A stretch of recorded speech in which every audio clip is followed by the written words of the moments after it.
you have something like fear, and I did not know like how much it affects a person. Basically just means like your brain speed and your physical body speed has some mismatch in it. For example, the sentence. I'm thinking about the sentence that I'm about to speak, but my brain ends up ordering my body to speak maybe the next sentence. How exactly it affected you when it came to reading in class, or when it came to doing homework and giving exams? From my undergrad and grad school, I had writer throughout, but before that, I only had a writer for 10th and 12th. How teachers and other students in the class like reacted to what you're going through? I still remember the first school I went to. They used to just make fun of me. Even teachers, students, they used to just be like, oh, you're just lazy, you're just stupid. And that used to be very disheartening and demotivating. 750 ka credit score that you're saying, is it like tied to some amount of a house as well, or like any amount? It is not tied to the amount of the house, but if your credit score is 680,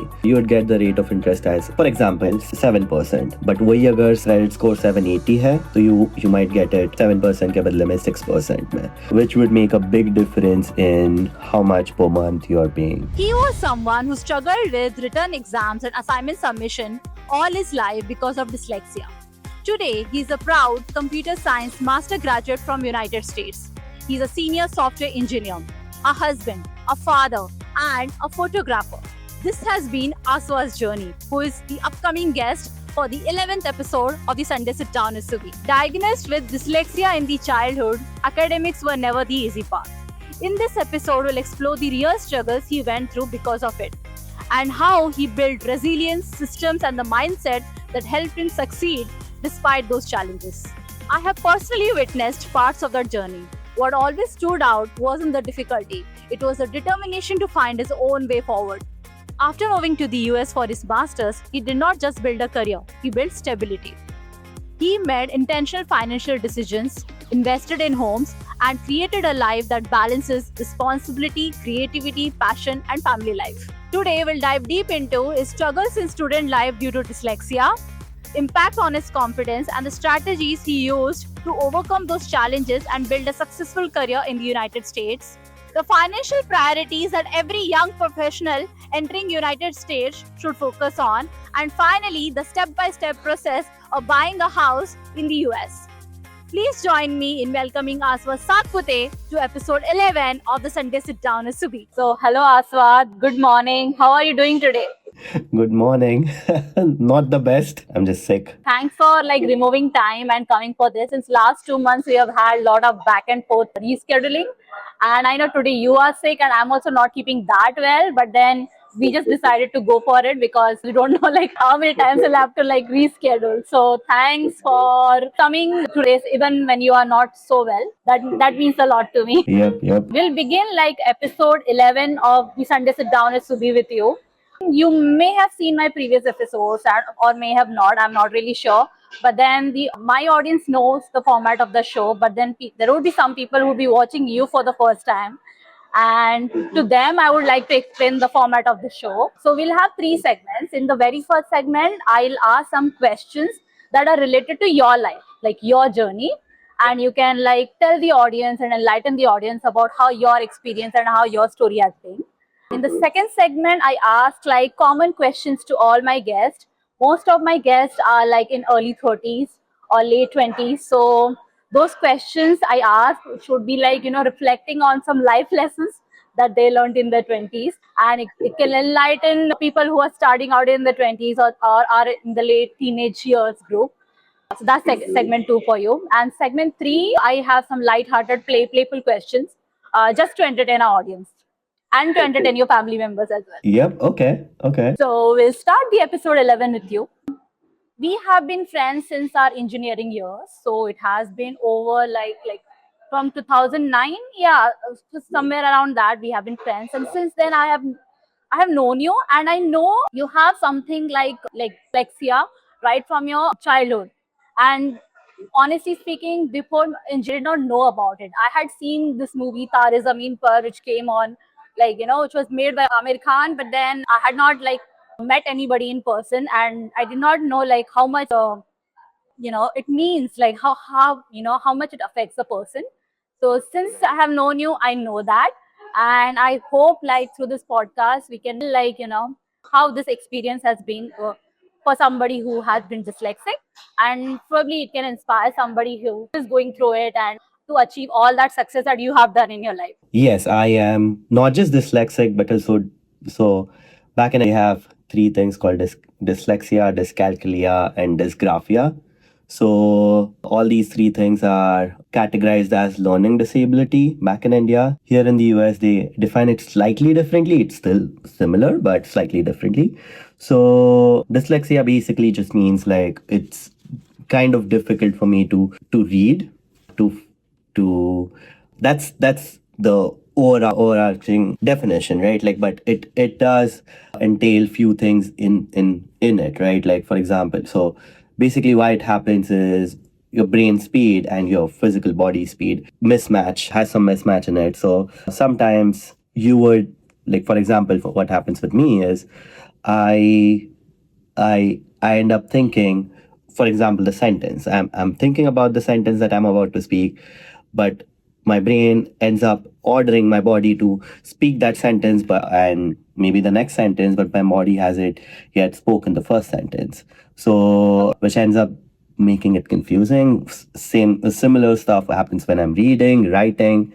My brain would order, if I'm writing a paragraph, my brain would end up saying like, oh, the next word is whatever, and that ends up being like, oh, my hand hasn't caught up to what my brain has ordered already. So so yeah, there are things like that. So yeah, that happens quite a bit. Start from your childhood. So as a child, when you first time heard about this dyslexia, maybe like your parents told or like somebody in your house told, did you understand what it really means, or you just thought like you were just different from other kids? So when I first understood it, I was like, okay, something. I don't know what it means. It's just a thing, I guess. So it didn't bother me at all. I had like the thing that I had realized was I figured that I'm decent enough in like understanding stuff, but I wasn't making good grades. I wasn't so my grades were not backing it up, right? So that was something that was kind of keep bothering, but that was something that I was thinking about like, okay, I know I can easily explain like whatever concept, but I don't make enough grades for it. So why would that happen or whatever? That's how it started. How you were saying, right, it affected how you got marks in your school or something. So obviously I think this happened because of dyslexia. You were understanding concept, but maybe in some way you are not able to put it across. So my next question would be around that, like how exactly it affected you when it came to reading in class, or when it came to doing homework and giving exams as compared to the other students. Like if you can give specific examples. When we were kids, I think I think it was where our education system cared about, okay, this is the answer and that's the answer. They didn't care much about like, okay, are you understanding the concept, like, and understanding like what it is, so you can explain in your own words. They didn't care that as much about it. So when I used to early on, I did not have a writer, like till the time, I think first time I got a writer was in 10th, like 10th. I did not even have a writer in 11th. I had a writer in 12th. Because we only had those 10th and 12th were important exams, I think, right? So I had in 10th and 12th, and after that I had throughout 4 years in undergrad, like SPIT, right? Yeah. Even here, when I went to Stony Brook, I had writer for both the years of my master's. So yeah, like from my undergrad and grad school, I had writer throughout.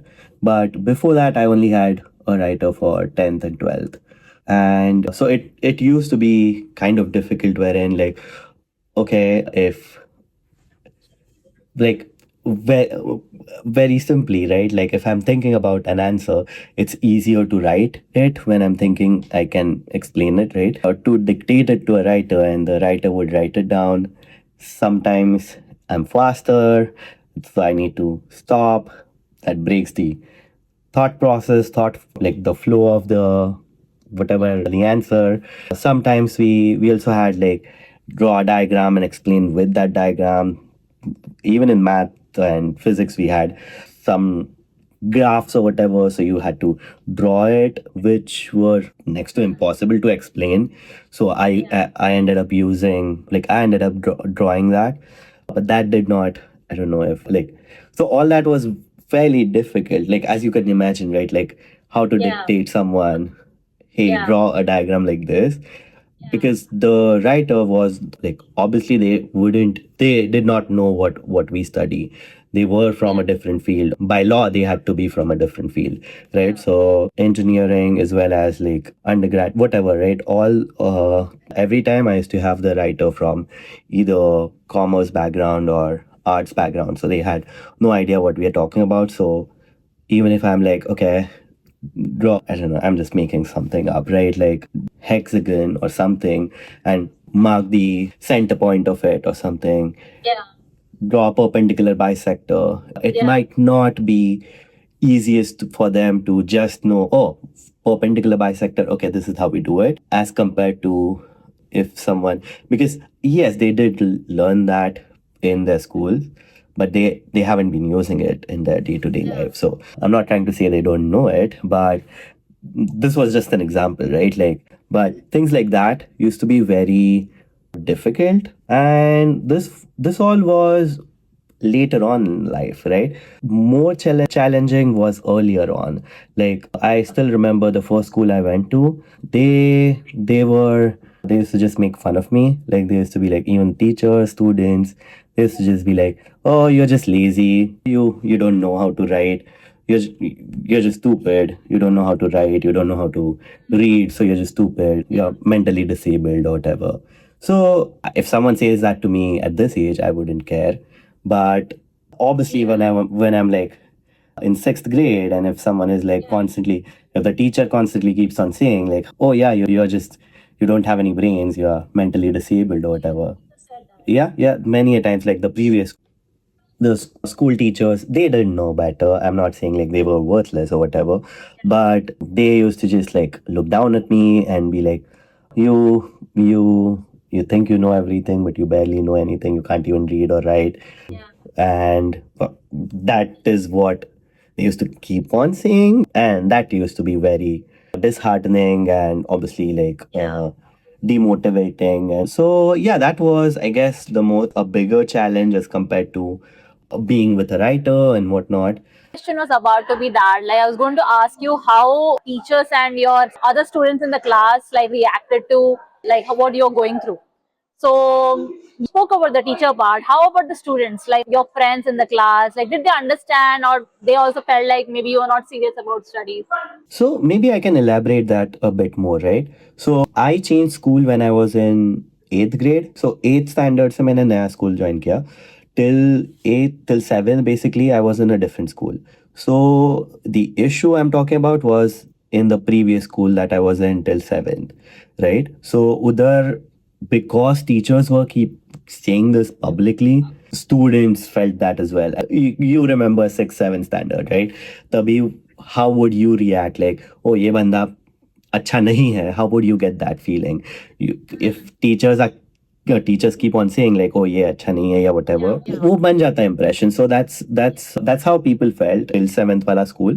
And in that, I honestly, I did not have any friends. It was terrible. But after that, when I moved to the school in eighth standard, usme it was, the people were very different, like, because teachers knew about it, and they had that idea pehle se. They knew like, okay, how the previous teachers did treat me, and how, like, how I have the dyslexia and whatnot. Like, we have certificates to prove it. It's not like something coming from me or my mom or my teacher or someone, right? It's coming from the government, like, of Maharashtra or India, I don't know, saying like, okay, we have done all the testing. This is the proof. He does have dyslexia. So he does. You have to treat him with these things or whatever. So that school did know about it, did understand, and they did like, the teachers there did not talk down on at me. Yeah, There were incidents once or twice, but it wasn't as bad as the previous school. So that was much better. And with that, on top of that, right, because teachers were talking decently with me, all the friends or whatever students were also behaving normally, right? Like, I'm not saying everyone used to look up to me, but they used to behave normally. Like, okay, some people are friends, some people are just classmates, some people are like whatever. So that happened, and then that was much more normal. That became much better. Referring to one of your previous answers where you said like writing exams or like doing homework became better after your 10th standard. I think 10th standard exam was there and 12th standard final exam and then undergrad came in. I'm going to talk about the earlier part of your school journey.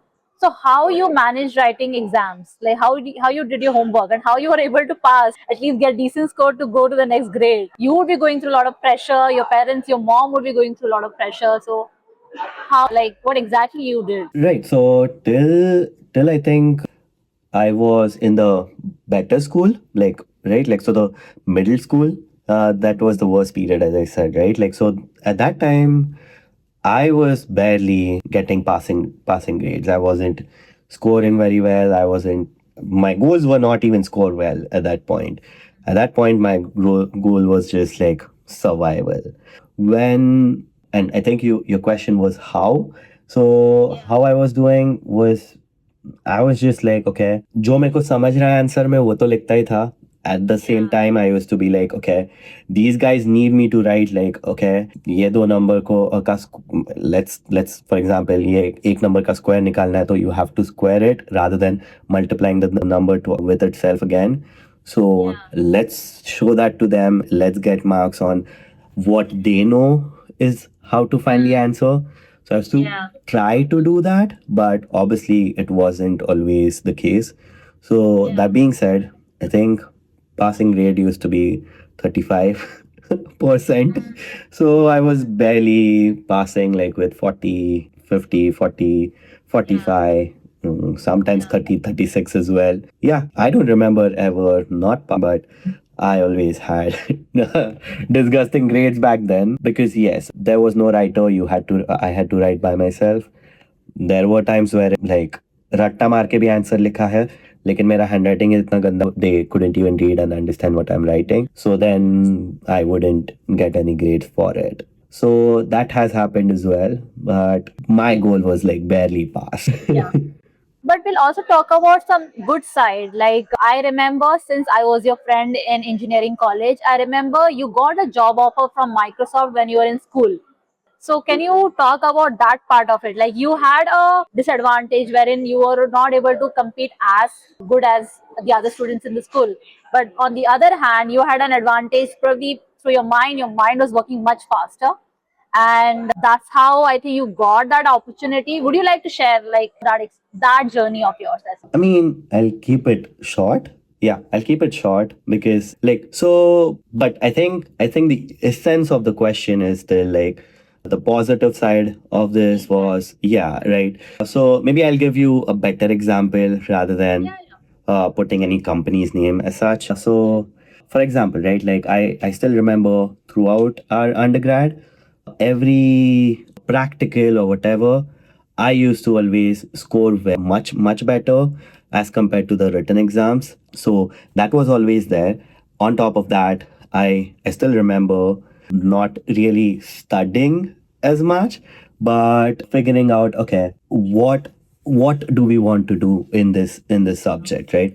ये क्यों सिखा रहे हैं, what is the goal of it, and figuring that out, like as opposed to okay, this is what like sorting algorithm है तो यही sorting algorithm है, this is how it does sort and that's it. But how I used to figure it out is okay, why are we sorting stuff, how are we doing it, and what are the benefits of it, and trying to figure it out from there, right? I'm not sure if that makes sense. That's what helped me quite a bit as opposed to if I were to put myself in a shoe of someone who strictly followed the books, I would feel I think I wouldn't have done as good back then or even now, right? Like I would not have thought about like okay, how can I implement it? How can I get better at whatever? Because I would have spent much of my brain power trying to figure out like, okay, ये ऐसे ही लिखना है, ये ऐसे ही करना है, kind of a thing, as opposed to, okay, this is the goal, figure it out how to get there. And obviously use like, okay, ऐसे ऐसे करते हैं, but try to figure out if we can get there by yourself. If not, obviously get help and get to the solution by yourself. That would make that approach much clearer as opposed to keeping on studying about it over and over again. When you're in undergrad, so many phases, it would have impacted your confidence. So in those times, how you sort of tackled with it and came out successful through every journey, be it your undergrad, be it your masters, be it getting a job placement, and then finally now rocking it in your software engineering career in US. So how did you like sort of overcome every time?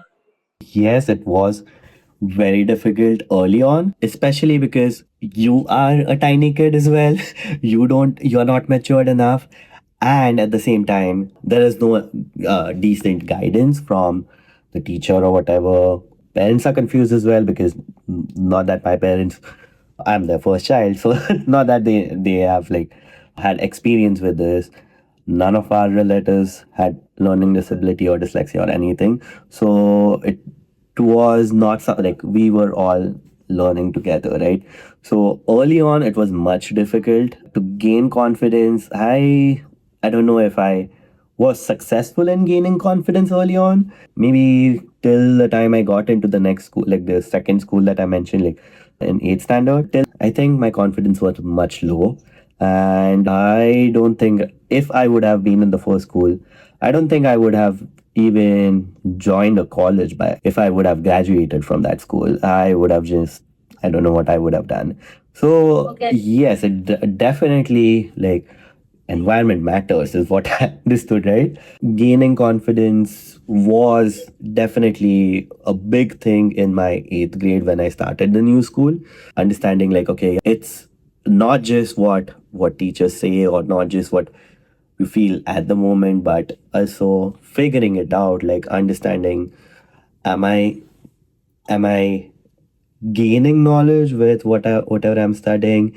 Do I feel that I am brilliant enough throughout the class? Like, I'm not saying I had to be the best, most brilliant throughout the class, but am I at least higher than average throughout the class? So on and so forth, right? Like, those were the things that those kind of questions I started asking in eighth standard. People stopped pulling me down, I guess. That helped for me to be me, just being myself and just thinking like, okay, I want to improve in whatever. So how do I do to improve in that specific technology area, whatever it is, right? And once I started gaining confidence in 9th, 10th standard, and uske baad mein, I went to, I think, Rupert Junior College. There as well, like all my friends were very good. So that helped me keep the confidence and not lose it. And after that, like, okay, getting into SPIT, one of the good schools in Mumbai. After that as well, like getting into Stony Brook, again, decent enough university. That helped me keep on gaining confidence. Let me tell the audience that Rupert College, Sardar Patel Institute of Technology, and Stony Brook, three of them are great colleges when it comes to computer science. So definitely, it's not like decent or like above average college you went for, but then with the learning disability, you are able to crack into some of the great colleges in the world. So kudos to you. Yeah, well done. You like obviously like you are sort of having a great professional life in United States. You have a family, you're married, and everything. By now, you would have completely understood everything about dyslexia, everything about this learning disability. Like you would have studied about it, researched about it, and practically you have had the experience.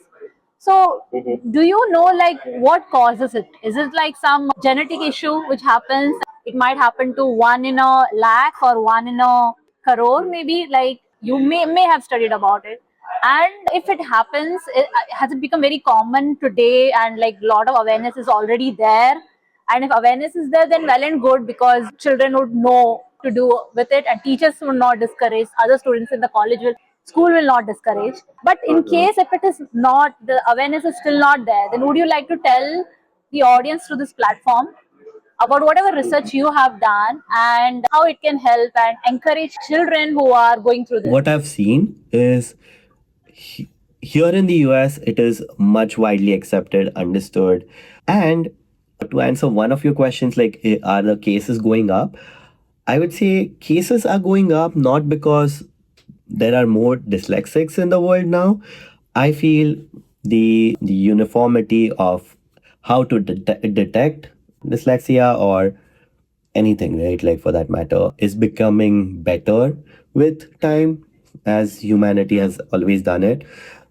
Now it's the signs to earlier identification are much easier, and yeah, so because of which here in the US, like, people understand it much earlier on in their life, and the decent schools are going up, and people understanding, like, okay, this does not mean like the person is mentally disabled or unstable or whatever is like. So even parents have seen, like, have been accepting enough. Yeah. Thank you so much for sharing your journey, and I definitely, it has been inspiring for me as a friend, but it would be inspiring for all those people who would be listening to this podcast, this episode. And I hope, like, if this episode reaches as many people as possible, and if somebody is going through this phase, it just like brings a little smile on his face, thinking that he's just not alone in this journey, there are other people too, and they have got success. Whatever they have wanted in their life, they've achieved that. So yeah, and he can too. So yeah, that's inspiring. Okay. Now we'll move to the second important topic with you. That is regarding the house investment that we do in United States. So let's say I'm somebody who came to do my masters in US. I completed my masters. I got a job offer.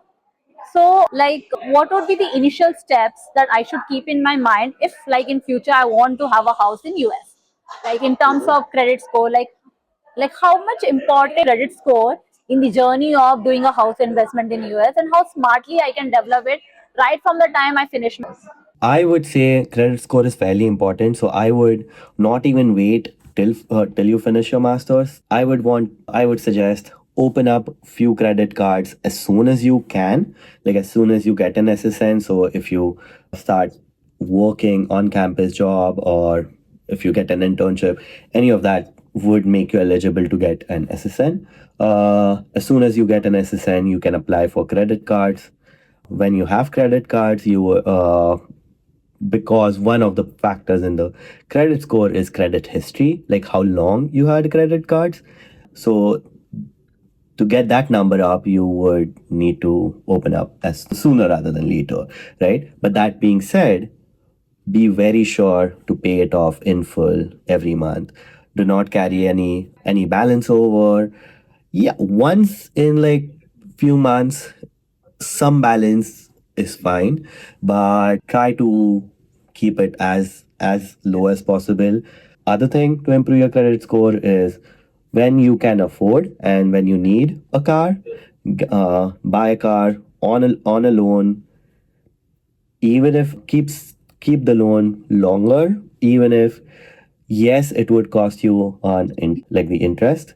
I totally agree, but because we don't have longer credit history like people who are born here, we would need to achieve it with all the means possible. So more thing that it's not in the credit score, but they look at is how many types of credit you have. And credit cards is one thing, but having things like auto loan, or if you have another house loan, which yeah, obviously you wouldn't when you're buying your first house.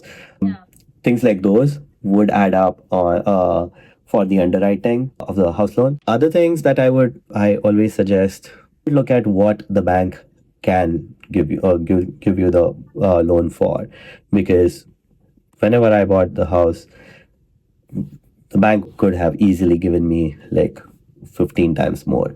I didn't need that.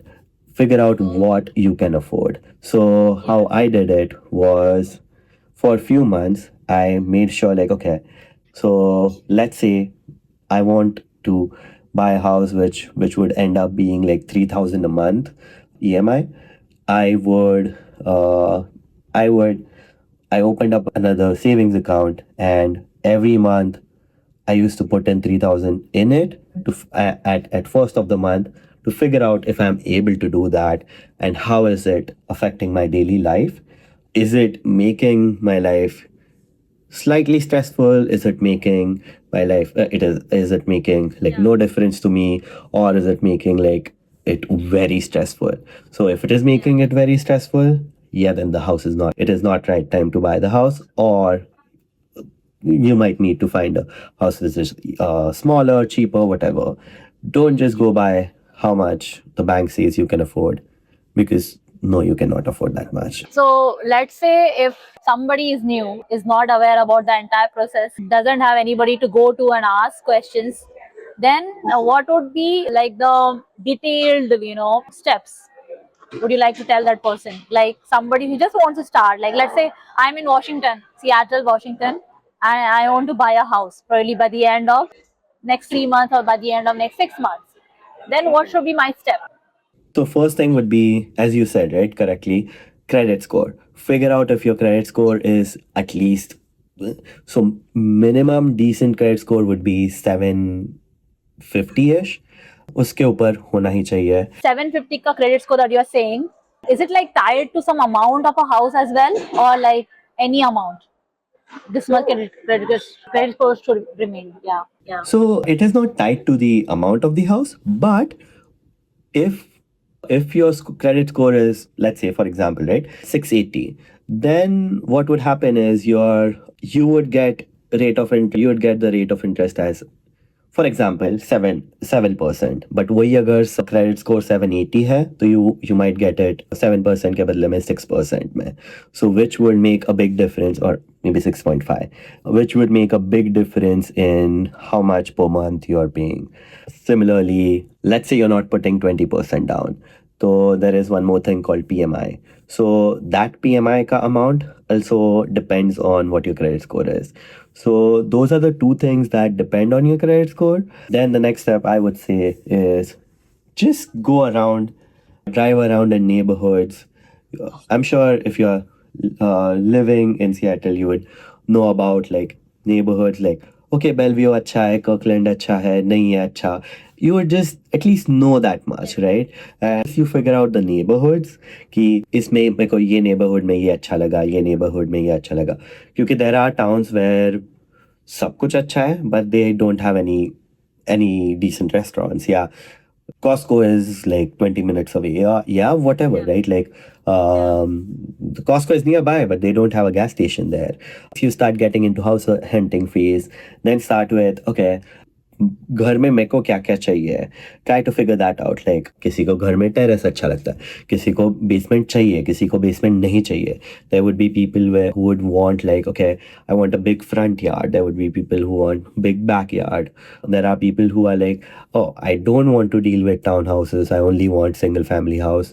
There are people who are like, okay, you know what, I only want townhouse because I don't want to clean snow. I don't want to get up super early to clean snow, do my own lawn, things like these. If I have a townhouse, people take care of it. Make those kind of lists, right? Like what you must haves, what are negotiables, and what are like, नहीं ये होगा तो अच्छा है, या ये नहीं ही चाहिए, ऐसे कुछ.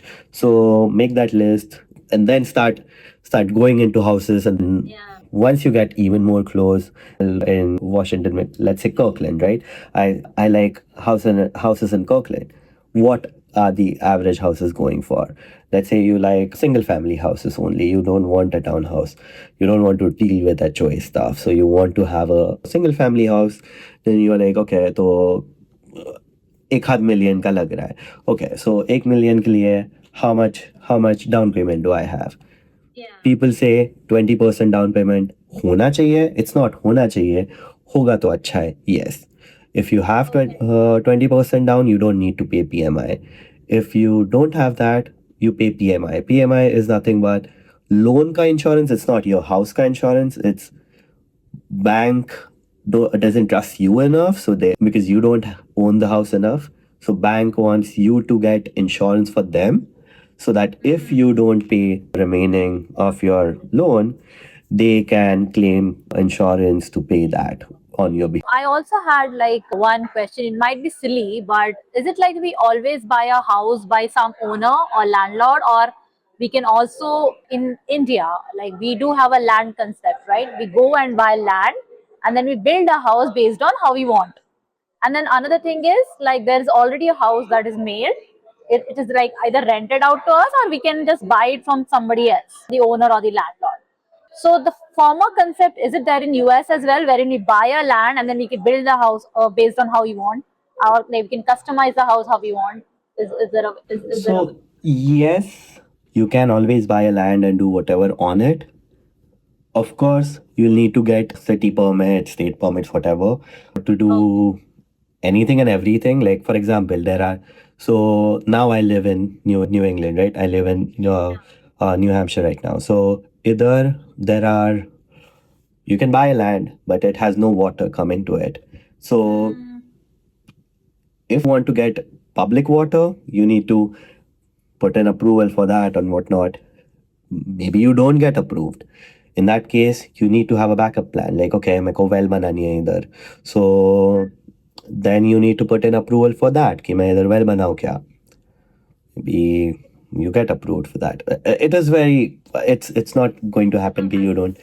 Yeah, there are going to be a lot of hassles, but it's not very difficult, but yes, it is not as easy as like किसी ने buying it from someone else. Other option is buying a new construction house, right? So you can always, so that's what we did in Chicago. When we bought that house, like the like they were building houses there. So we went in and we were like, okay, हम लोग को, so we had an option of buying, जिसने just खरीदा था वो उधर रहने भी नहीं आया, and we can go in and buy that house because of some family emergency he had to sell it. So उसने खरीदा and एक महीने के अंदर ही बेचने को निकाला. So we could buy that. Or other option was we could build the house, like the builder was building it, but we could tell them like, okay, नहीं मेरे को granite नहीं, मेरे को quartz चाहिए, मेरे को ये नहीं चाहिए, मेरे को ये चाहिए. But that being said, it was still like the house ka model was still fixed, right? Like you couldn't, like for example, like we didn't care about, we didn't we did not study a lot about क्या बोलते हैं उसको, vastu. So we didn't do a lot into it. So but if you want, like, so there are few of our friends who are like, oh नहीं हम लोग को, so there is something like kitchen के ऊपर toilet नहीं होना चाहिए, something like that. But if that's the model, that is the model. So if it is being built, if you want to edit it, you can edit like, okay मेरे को इधर wood नहीं चाहिए, मेरे को इधर ये चाहिए, या ये room को blue paint करो या pink paint करो या जो भी है, you can do that. But you won't be able to be like, if the model is ये kitchen है और उसके ऊपर के room में इधर bathroom आता है, you can't change that. Students coming up every year, and some of them might not have friends, to talk to easily or something. Maybe through this platform, they'll get an idea, they'll get some information which will help them at least do some, head start in the direction of buying a house in US. So thank you so much for sharing this information. Now we'll move to segment 2. In 20s, there would be times when things will not go according to how you want. There would be disappointments. During those times, how do we stay motivated? How did you stay motivated? So earlier on in 20s, I think it was easy to be motivated by looking at the loan amount. uh, because that was, I had to pay off the education loan. So even if there were times when I did not enjoy the project I'm working on or whatever, it was very easy to be like, okay, I can't really help it at this point in life because I have to pay off the student loan. So, in your 20s, was there any small habit that you implemented in your daily life, in your daily routine, but later on it made a huge impact in your life? Earlier on in 20s, I used to love walking a lot. I used to walk everywhere, so I kept on doing that till early 30s. But then we started living in the suburbs. Ended up getting a car, getting two cars now. So it was just like now we drive everywhere. So I I would love to get back into that habit, but that was an amazing habit because then I could just listen to music and go on a small walk, watch YouTube and go on a walk, watch some podcast and go on a walk, things like that. I know I can actually do that here as now as well, but it's just something that I just couldn't. I lost track of it. I want to get back to it. So yeah. Okay, that's a great habit. Yeah, if you get a chance to talk to 19-year-old Aswad, what advice would you give him to live his 20s differently? Oh wow. Yeah, I think all my guests love this question. I would encourage 20s us to save more money early on in life. Yeah, not pay PMI. Even though I'm happy with the PMI I paid, much happier getting that house, getting this house. Even with PMI, I'm much happier with that. Um, I don't pay any PMI anymore, but yeah, I totally agree. Right, like there were stupid purchases I could have been I could have lived without. So yeah. Save more money in 20s? That's the answer. Okay. We finished segment 2. We'll move on to segment 3, which is the last segment of the show. And this is like the playful segment. So I'll just ask you some fun, light-hearted questions. So my first question would be, if you get a chance to swap your life with somebody for one day, like for 24 hours, who would that person be? Wow. uh, Someone who travels everywhere. So I don't know. No? Someone who can travel everywhere. Someone who can travel everywhere. Okay. Because I would love to travel I throughout, but I I don't as much as I would love to. Bring me to the second question. If Aswad was a travel destination, which travel destination he would be? Since you like traveling so much. I just came back from Hawaii, so all I can think is Hawaii. Okay. Any similarities between Aswad's personality and Hawaii? Uh, Unpredictability, I guess. The weather is unpredictable. The variety of things you can see is very different. So similar to me, you can. Do you like comfort food at 2 a.m. at night? Like, let's say at 2 a.m. in the middle of the night, if you're hungry and if you want to go to some food which is very comfort to you, what food would that be? Sushi. Oh, would you get that at your home or like you just order? Or you make it at home? No, I won't make it at home. And at 2 a.m., I won't even get it here anywhere. But Okay. yeah. That's your comfort food. Okay, okay. Understood that. So, if somebody gets to play your character in a movie, who would that celebrity be? If you are not into movies, you can name some non-celebrity. If it is like movies, I think, मतलब, I don't remember his name. वो धुरंधर में जो है वो I don't know. I don't. Yes, yeah. Why Ranveer Singh? Any similarities? He's a great actor.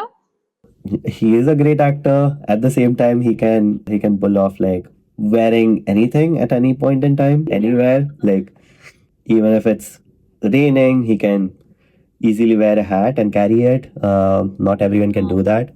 Yeah, that's such a fresh name to hear because I love Ranveer Singh a lot. But in all my last 10 episodes, nobody mentioned his name. So I just had two men, but still they didn't mention his name. So yeah, glad to hear. Congratulations, Aswad Satpute. We finished this like 1.5 hour, 2 hour long podcast with you. I think I'll reduce this to probably 1 hour when I'll release it, or less than 1 hour. But yeah, thank you so much for answering all the questions, especially on dyslexia, the learning disability that you had like all through your life, and on doing the house investment in US. Like, and they have been super helpful and super inspiring.